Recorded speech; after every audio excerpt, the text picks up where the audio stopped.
Welcome to the Action Stage, everybody. At the Action Stage, we host content that demonstrates real action and tangible case studies that give us insights and concrete tools to push the sustainability agenda forward. We will hear a 20-minute case study followed by Q&A, so get your questions ready for our esteemed panelists. In this panel discussion, we will hear about a regional coalition from the Global South, which has been recognized by the UN Race to Zero campaign. This coalition of 22 textile manufacturers combined efforts to finance low-carbon supply chains. Thank you so much, Dana. Can everyone hear me? Yes, brilliant. So I am the CEO of Pakistan Environment Trust, a non-profit focused on tackling one of the most complex climate challenges in Pakistan. And as part of that ambition, one of the things we're doing, as Dana mentioned, is convening the National Net Zero Coalition, in which we're getting the leading companies in Pakistan make commitments to net zero. Since it started 6 months ago, this coalition, we've got 22 of the leading textile companies in Pakistan as our members who've made these commitments. Just to give you a sense of the size, they contribute somewhere between 50 to 70% to textile exports from the country. The textile sector employs around 40% of our workforce in Pakistan. And overall, in our sort of economy, it contributes 6 to 7% to our GDP. So it's a massive sector from a cloud perspective. But as I'm explaining that, let me just set the context first, which is why is the global net zero ambition relevant for Pakistan? What does it mean for Pakistan as a country? To do that, let us take a look at a recent research that McKinsey did when they looked at the impact of net zero ambition on 70 countries across the globe that contribute somewhere between 90 to 95% to global GDP.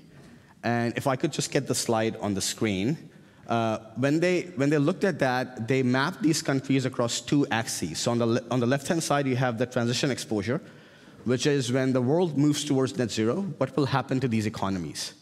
And at the bottom, you got the GDP per capita, which is essentially the strength of these economies to meet and achieve that ambition themselves. And when they did that mapping, as you can see, there are three insights from this graph that I want to share with you today. The first one is that Pakistan is one of the most affected countries because of this global net zero ambition. As the world is moving towards net zero, as you can see, Pakistan is on the extreme top left.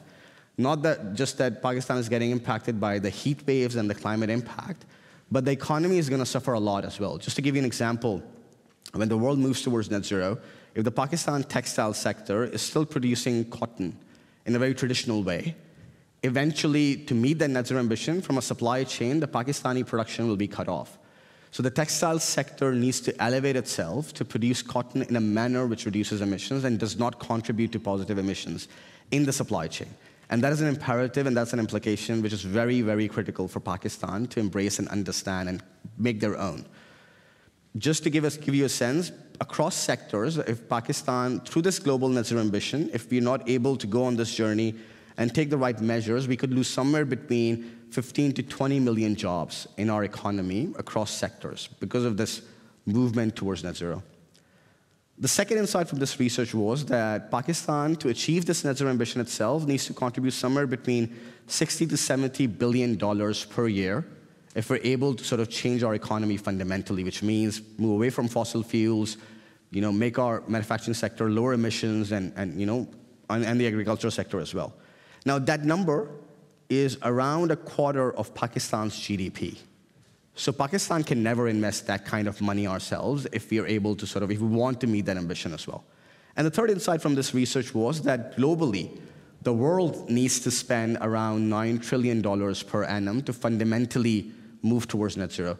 Now, $9 trillion is roughly 100 times of what the cost is for Pakistan to do that. But it is an opportunity that Pakistan and the developing world needs to tap into. And that money is sitting on the bottom right now, and that needs to move from the bottom right to the top left, to India, Bangladesh, Pakistan, Kenya, and the countries that are there. So I think the so what, or the insight is that there is a huge opportunity for countries like Pakistan to make this problem our own, to create programs and platforms through which we can mobilize that capital, but we need to show the impact being delivered on the ground as well. And that was the underlying reason behind setting up this net zero coalition. Because under this net zero coalition, it's not just that the countries are making this net zero commitment, But the other thing we're doing under the coalition is we're also creating an ecosystem of services and a framework to actually meet that ambition. And there are 5 areas that we're focused on as part of this coalition. One of them is a roadmap, which basically means defining what does it mean to get to net zero in the most cost-effective way.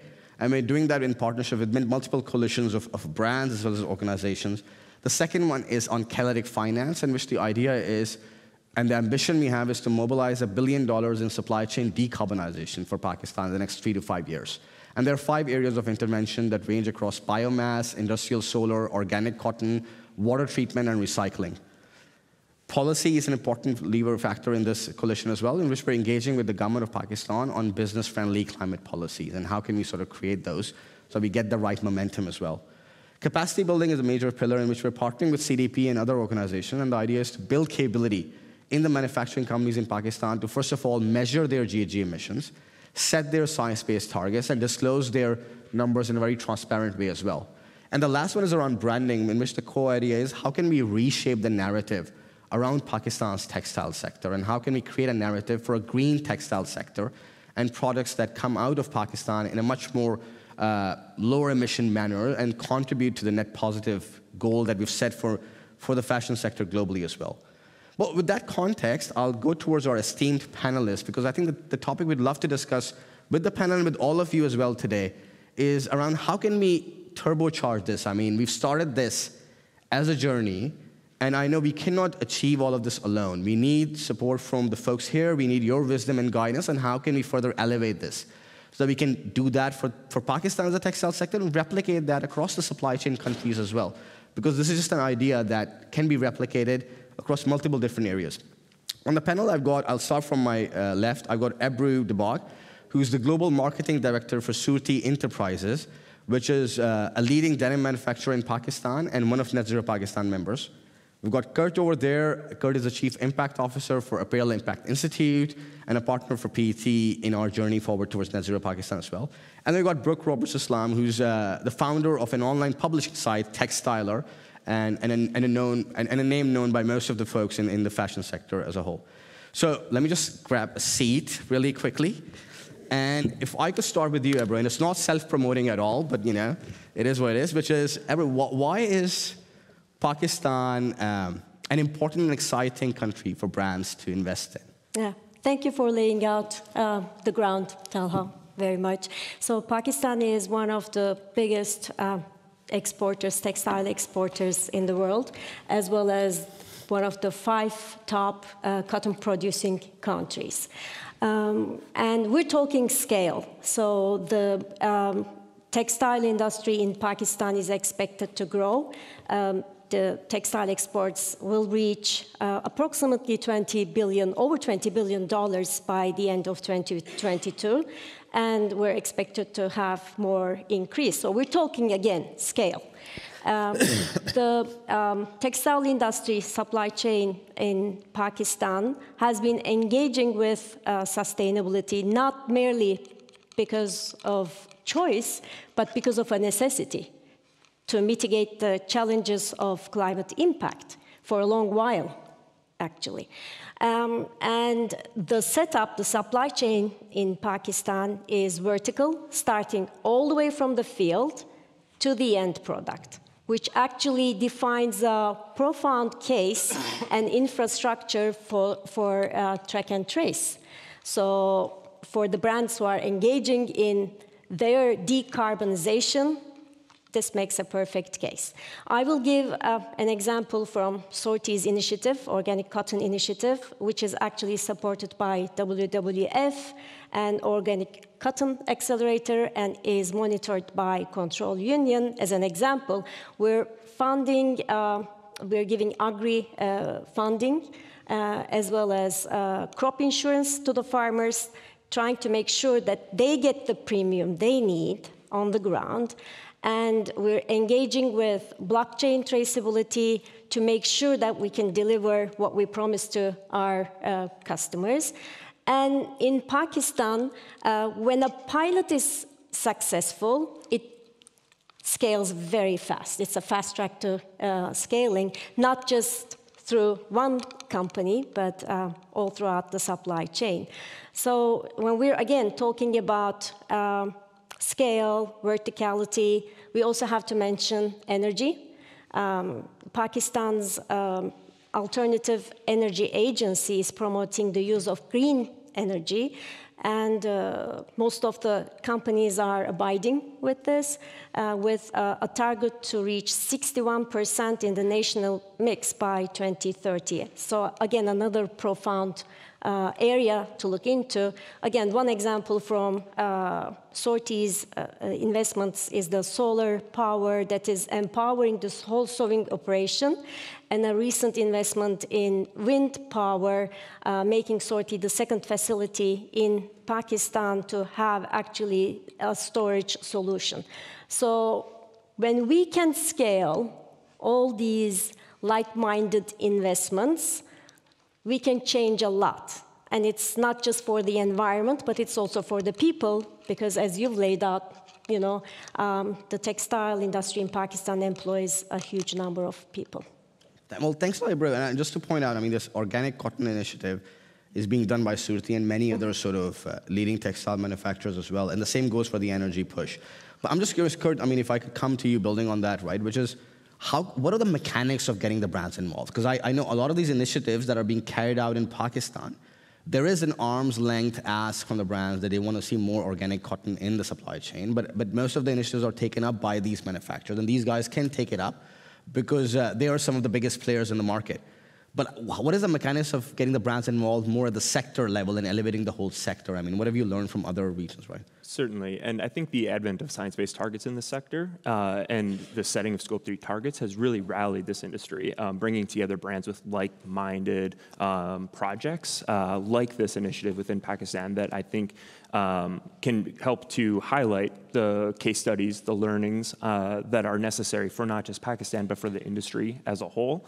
And so just like the set of manufacturers and the industry within Pakistan, it's developing a commitment from those organizations that are buying from the manufacturers, committing long-term and putting the orders in place in order to make a sustainable strategy for hitting their own Scope 3 emissions targets. A smart strategy is beginning to buy more from organizations who are setting their own science-based targets, and that's a really sound and logical way to begin decarbonizing the brand portfolio of the supply chain, and therefore this case study or this process is going to highlight a number of learnings, both in terms of the cohort approach for shared investment and shared learnings from the organizations involved, but also at an industry level for what works in a unique environment of tier 1 all the way down to tier 4 supply chain production that's happening that can be extrapolated on a global basis. Yeah, no, and this is interesting, Kurt, because you spoke about sort of transparency, you spoke about measuring emissions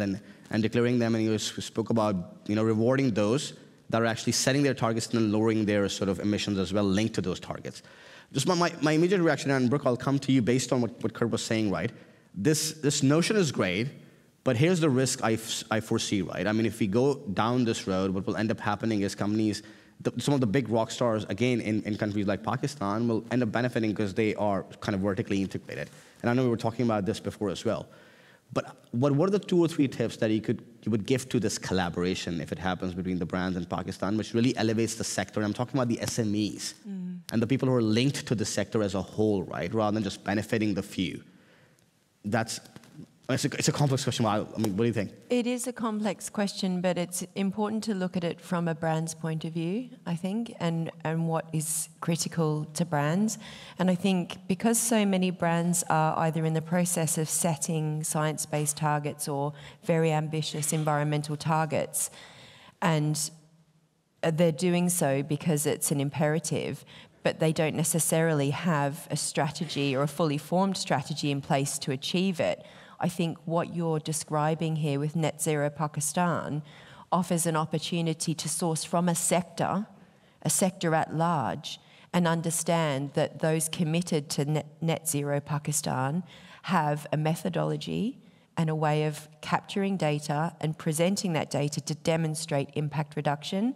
So this is a very real need that brands either have or will have very soon.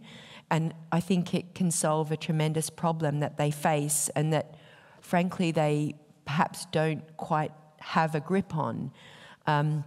So I think the tip is really to approach brands with that knowledge of the position that they're in, and understand that historically brands have outsourced their production because they didn't want to own their means of supply. So there's an element of regression here, I guess you could say, or progression, depending on which way you look at it, where in order for brands to make their brand statements, their marketing statements, and to present and to showcase their products, it's no longer enough to just own that last part of the value chain.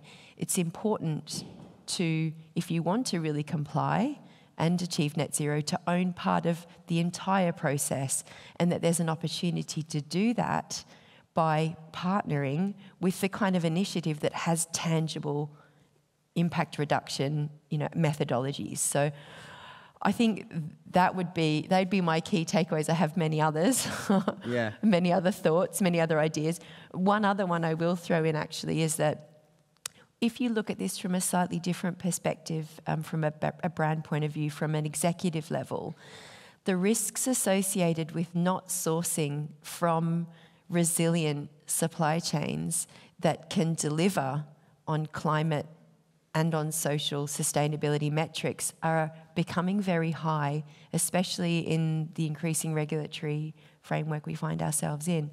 So it actually seems like a very smart business decision to look at sourcing from not just suppliers or not just individual siloed companies, but from a sector that has inbuilt resilience and that has infrastructure in place to deal with all the challenges that are coming. So I would probably extend the discussion from the more obvious exchanges with sustainability and sourcing teams and product development teams to the executive level and talk about the business opportunity, because from what you've presented, it's vast and compelling. Amazing, bro. And I think you're hitting the nail on the head, which is basically the relationship between brands and suppliers cannot be an arm's length relationship. It needs to be an arm's around relationship, right? If you want to own that impact reduction as a brand, which I think every brand does want to own, brands want to be able to live out their expectations in terms of environmental impact reduction, and this is a way of doing it. Yeah, no, amazing. Guys, we want to open this up for dialogue from you guys as well. I've got a bunch of questions, but I mean, Dana has kindly volunteered to sort of carry the mic. But if you have any questions, we'd love to hear from the audience. And if you have a question, can you please just state your name and your organization that you represent? And I'll come up with the microphone.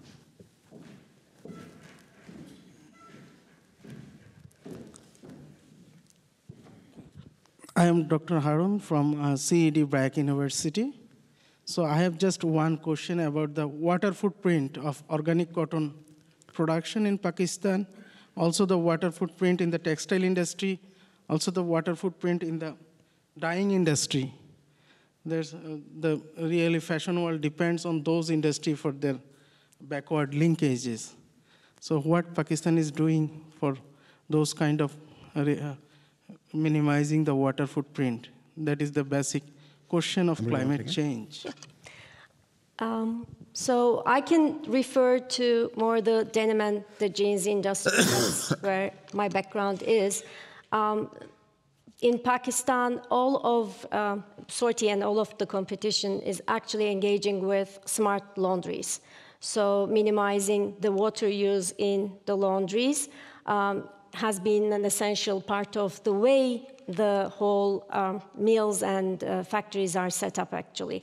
From the perspective of growing organic cotton versus conventional, I don't have the actual comparison numbers. The organic cotton project we're running is a pilot project. But of course, we're also monitoring water consumption. We know that the whole country is deprived of water resources. There's 38% less water than we need in Pakistan at this point. So water is of essence. And we're trying to find other methods to really make sure that we use less resources to continue the industries in Pakistan. But I would say the technological investments has been geared towards mitigating use of resources. And I just wanted to add to that also, there's a report that was published late last year by the Transformers Foundation. It's the Cotton Misinformation Report. And accompanying that is data from all of the 70 cotton growing countries in the world on water consumption levels. So you can have a look at the regional water use from the growth of cotton from that data. I might just add in, if I can, from a production standpoint, really what we're looking at is where water is being used in production. Primarily when we're talking about climate and carbon reduction, these two things go hand in hand. And in many cases, carbon reduction and emissions reduction is coupled with a water reduction as well. And so it'd be silly to look at these things in silos. And even as Apparel Impact Institute looks at developing and evolving strategies around climate improvement, carbon reduction, the reality is that there are indirect benefits that must also be accounted for, and also perhaps negative impacts that could come with certain activities that also should be accounted for. And with that, looking at one category of impact while ignoring others is certainly not a very sound strategy. And that's where many of these initiatives also have to take into potential added benefits or potential unfortunate consequences as well, especially considering where water-stressed regions are particularly at risk of the development of the industry and climate change over time. Amazing. Hi, I'm Peter Lund-Thompson, professor with the Copenhagen Business School. Yesterday we heard the BJMEA from Bangladesh talking about differentiating themselves as a green sourcing hub. Now today we're talking about Pakistan differentiating itself as a potentially green sourcing hub also for garments and textiles. So why would Pakistan be different from, say, Sri Lanka, India, Bangladesh? A very interesting question.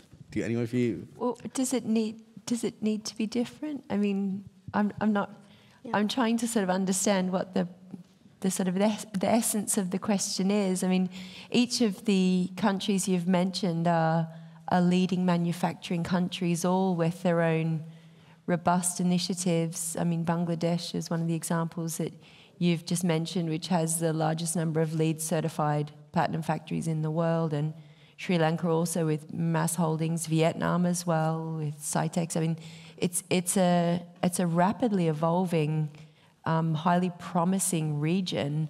So I don't see any sort of conflict there or any sort of competition. At Apparel Impact Institute, we identify, fund, and scale the most meaningful and proven solutions on a global basis. That is bringing together partners with a mutual interest or benefit in moving projects forward. And so what you're describing, I think, is the perfect problem for this industry to have, is a race to be the most... Yeah, exactly. Is, brand regions, brand the way that things are being produced, and we would love to see the best case scenarios, the best case studies, and deploy those on a global basis. The importance, and that's one thing that we've learned over these last couple of days, is to share those learnings, share those experiences, so the industry as a whole can benefit from them. Yeah, and I would refer to the Alliances for a New Era heading. Actually, this is what we're looking for. This is all a call out for the brands to become a part of the whole supply chain, not as a part of the supply chain, but kind of like a true alliance, a true partner in branding the whole supply chain, not the brand itself. And it's not just Pakistan or Bangladesh, it's all across. Nodding over here, so I'm going to come over here and pass the mic. Hi, thanks. I'm Helene from Recover, and my question is there any low-hanging fruit with regards to decarbonizing Pakistan? And if not, what is at least then the highest impact intervention to make? And then also, finally, you need a lot of investment, you said in your introduction. Not a lot can come maybe from governmental infrastructural investment, so it needs to be private investment. Sortie is doing that themselves. Is there also a need to attract investment from even outside of the companies, and is there a good business case to fund these initiatives? Yeah, no, so let me take this, and then I'll refer to you guys as well. I think it's a very important question, which is, what is, and that goes to the core of it, right, which is how do we get brands involved in a part, like saying that we want to get brands involved in a partnership is an easy thing to say. Defining the mechanics and the process of that is the complex part. What we believe at this point, and again, I mean, we'd love to hear from you as well, is that there are three things that are needed, right? One is an exciting project that is not company specific. Because if we just make a project which is company specific, you'll end up bloating the elite, and then you'll sort of, sector eventually will die down, right? So elevating the sector project that is pre-competitive, goes across sectors. I mean, I'll refer to your work that you guys did in Bangladesh around recycling supply chain, right? That project itself is very exciting because doing something like that impacts many different manufacturers. The value proposition that you have through these coalitions is when you've got a group of 22 big companies who have the money to pay for things, if you create a product that is exciting for them, is green, and makes the economic case, they'll buy that from you. So we've got 22 customers in the platform who'll buy a product as long as we can create the supply chain for it that provides it. The second thing is, once we've done that, then the second process is getting the brands on the table early on and not getting them on board once you have the product out in the market.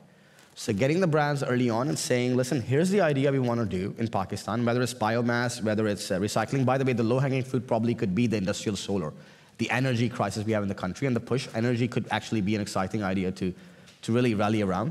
And getting the brands to say, if these suppliers buy these products, are you able to make a volume commitment as long as we can ensure that when you buy these things, this is the impact we're going to get in this product in terms of emission reductions.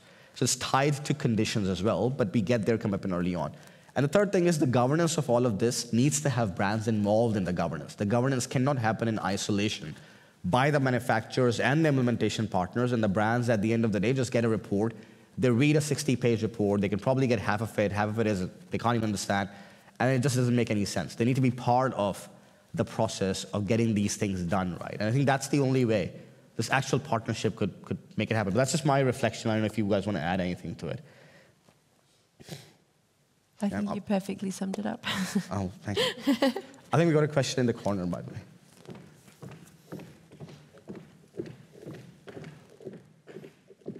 Sorry for making you... This is Siva from Bluewin.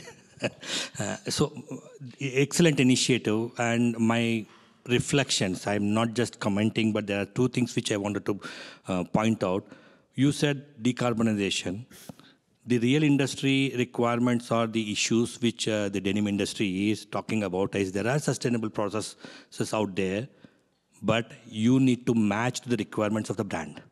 And to match the requirements and the shades and the requirements of the brand's processes, you need something else to do, need not necessarily be sustainable. That means you need to extra chemicals need to be added or extra wash to be done. You can never match what you have got as a sustainable article to go with what the brand wants. So the process should start behind that. If you want to be neutral, this is my product and this is what you should take it, rather than give me your product and I will match it. Because then we are never going to get, and it's a moving target. You will never become zero. And that's number one. Number two, baseline 2019 to net zero is fine. But then the new technologies and new requirements, the circularity requirements are going to come up, and it's never-ending story.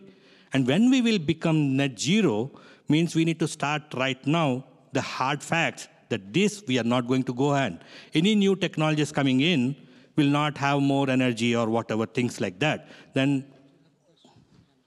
these are all the points which we need to keep. This is not a question, but this is the comment which I'm making, that otherwise decarbonization will not be reality, and you need to go to brands first, make this popular, and then it will be, because you people are doing good job. Thanks a lot. Thank you. We'll take one last question because we're coming to time.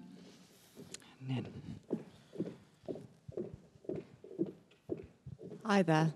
It's a fantastic initiative, and but what do you see as the appetite for policy change to support this? Because often when you have examples of successful pilots and projects, but you really need the policy change to back it up and really make business sense, to really scale it. And I was wondering where you see Pakistan in relation to that policy within the government. And then do you mean policy from a Pakistan perspective or the brand's perspective? Upstream policy or downstream? Both. Yeah, no, so do you guys want to comment on it? I'm sorry, I don't want to take a lot of your time. Okay, well, so I think and it links to the comment that the gentleman made before as well. To be very honest, policy is a hard nut to crack in developing countries, right? I mean, the economic context is very complex. Climate indicators are important for countries and political governments, but there are many other things that go on top of that because of the economics. So I think one of the hope that we have is by getting more and more companies that carry a lot of economic clout under one platform, and eventually if we can get the brands engaged as well, that gives us the leverage to influence policy change in the country in the right direction, because then we can clearly link it to the actual export numbers and the impact that they're driving, right? And that driver needs to be there. I think that is one thing that's going to be really important from a local country perspective. But again, I must confess, it's not an easy nut to crack. It's really not, and that's why it's such an issue, because you've got to have so many drivers to force that policy change. Exactly. And you take it step by step. I mean, one of the things that I sort of as I'm engaging with companies in Pakistan, one of the responses that I get from half of the companies are really gung-ho about this, right? And they want to be on the journey and they want to do all the right thing. Half of the companies say, well, unless policy happens, nothing's going to happen, which I actually do not agree with. I think you need to sort of start taking steps what you can. And then obviously the policy will come on board when they actually start seeing the fruit. I mean, that's the finger shot, that's the way we're kind of taking it, right?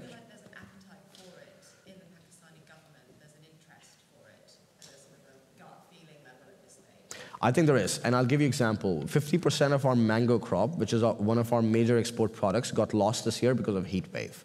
That's number one. Second, our heat waves were like, our temperatures were way above the average before the last year. So when we are seeing the tagline 8 years to go, it's not 8 years to go for Pakistan or India or our part of the world. It's actually happening right now. The third thing is, I mean, some of the glaciers in the northern region, in the mountains, are actually melting, and there are bridges that have been there for ages are breaking down as well. So it's very, very real for the government. The challenge is that we just need to create that connection between economics and the climate impact, right? And if we are able to build that, I think there is an appetite to make policy change as well, to be honest. So much for the policy question. That leads us into our next action stage panel at 12:15 on ESG policy requirements. So join us here for our next panel. I want to say thank you so much for this amazing panel. Thanks, Claudia. Thank you. And we'll see you here again at 12:15. Thanks so much.